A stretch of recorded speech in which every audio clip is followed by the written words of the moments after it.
The Secret Garden. Francis Hodgson Burnett. Previously on The Secret Garden. A stormy night leads Mary Lennox through dark corridors, guided by a faint, lonely cry. Behind a hidden door, she meets Colin Craven, a boy locked away, believing he is doomed, believing no one cares enough to stay by his side. But in that quiet hour, Mary talks to him, and for the first time Colin listens and hopes. Two secrets have finally met, and nothing at Misselthwaite will ever be the same. They have to please me, he said. I will make them take me there, and I will let you go too. Mary's hands clutched each other. Everything would be spoiled, everything. Dickon would never come back. She would never again feel like a missel thrush with a safe hidden nest. Oh, don't do that, she cried out. He stared as if he thought she had gone crazy. Why, he exclaimed. You said you wanted to see it. I do, she answered almost with a sob in her throat. But if you make them open the door and take you in like that, it will never be a secret again. He leaned still farther forward. A secret, he said. What do you mean? Tell me.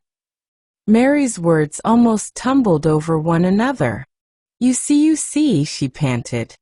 If no one knows but ourselves, if there was a door hidden somewhere under the ivy, if there was, and we could find it, and if we could slip through it together and shut it behind us, and no one knew anyone was inside, and we called it our garden and pretended that we were missel thrushes and it was our nest, and if we played there almost every day and dug and planted seeds and made it all come alive trattino. Is it dead? He interrupted her. It soon will be if no one cares for it, she went on. The bulbs will live, but the roses. He stopped her again, as excited as she was herself. What are bulbs? He put in quickly. They are daffodils and lilies and snowdrops. They are working in the earth now, pushing up pale green points because the spring is coming. Is the spring coming? He said. What is it like? You don't see it in rooms if you are ill. It is the sun shining on the rain, and the rain falling on the sunshine, and things pushing up and working under the earth, said Mary.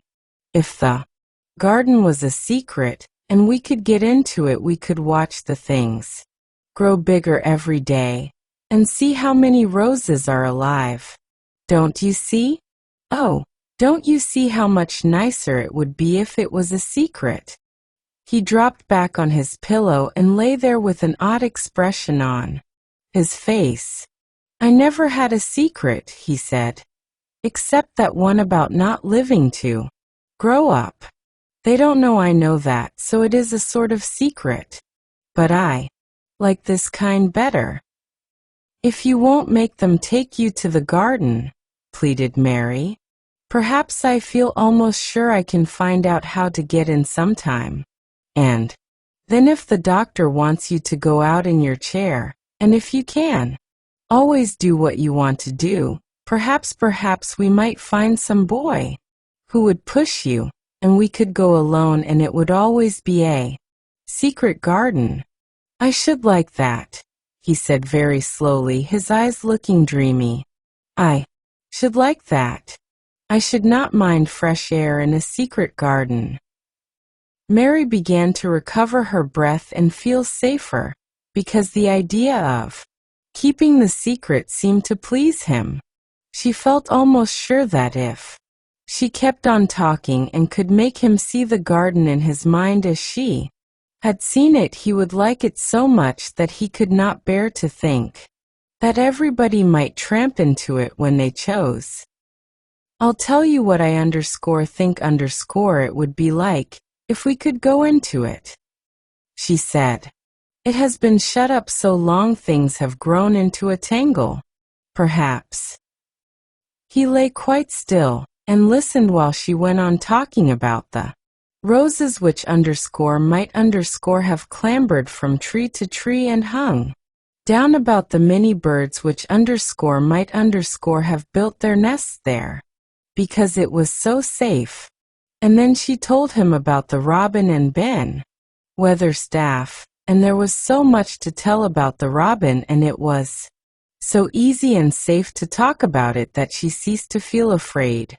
The robin pleased him so much that he smiled until he looked almost beautiful, and at first Mary had thought that he was even plainer than herself, with his big eyes and heavy locks of hair. "I did not know birds could be like that," he said. "But if you stay in a room you never see things. What a lot of things you know. I feel as if you had been inside that garden." She did not know what to say, so she did not say anything. He evidently did not expect an answer, and the next moment he gave her a surprise. "I am going to let you look at something," he said. "Do you see that rose-colored silk curtain hanging on the wall over the mantelpiece?" Mary had not noticed it before, but she looked up and saw it. It was a curtain of soft silk hanging over what seemed to be some picture. "Yes," she answered. "There is a cord hanging from it," said Colin. "Go and pull it." Mary got up, much mystified, and found the cord.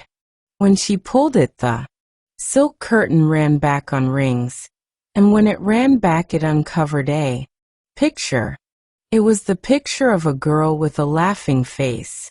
She had bright hair tied up with a blue ribbon, and her gay, lovely eyes were exactly like Colin's unhappy ones, agate gray and looking twice as big as they really were because of the black lashes all round them. "She is my mother," said Colin complainingly. "I don't see why she died. Sometimes I hate her for doing it." "How queer," said Mary. "If she had lived I believe I should not have been ill always," he grumbled. "I dare say I should have lived too, and my father would not have hated to look at me. I dare say I should have had a strong back. Draw the curtain again." Mary did as she was told and returned to her footstool. "She is much prettier than you," she said, "but her eyes are just like yours. At least they are the same shape and color. Why is the curtain drawn over her?" He moved uncomfortably. "I made them do it," he said. "Sometimes I don't like to see her looking at me. She smiles too much when I am ill and miserable. Besides, she is mine, and I don't want everyone to see her."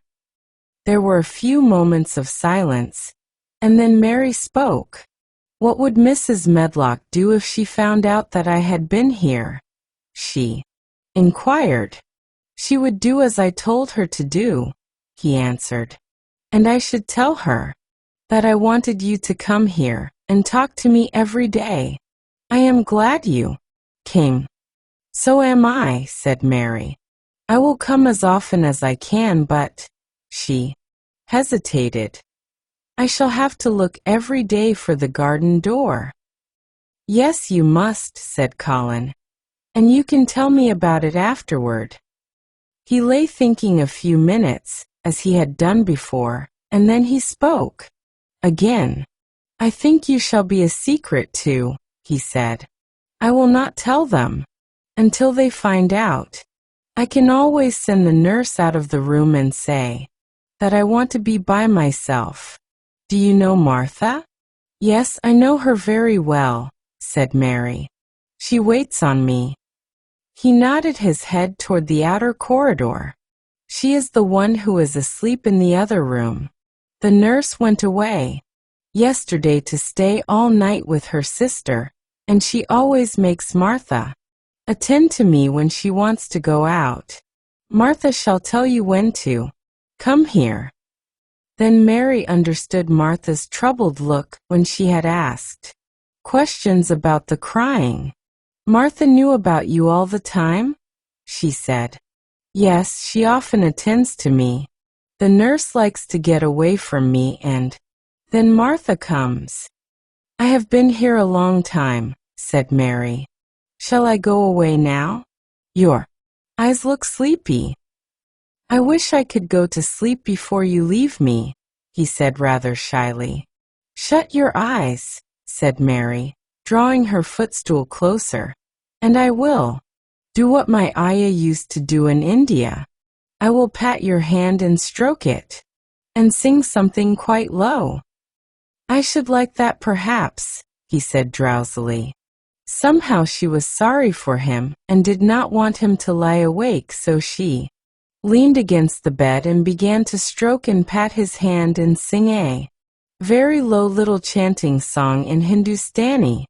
That is nice, he said more drowsily still, and she went on chanting and stroking, but when she looked at him again his black lashes were lying close against his cheeks, for his eyes were shut and he was fast asleep.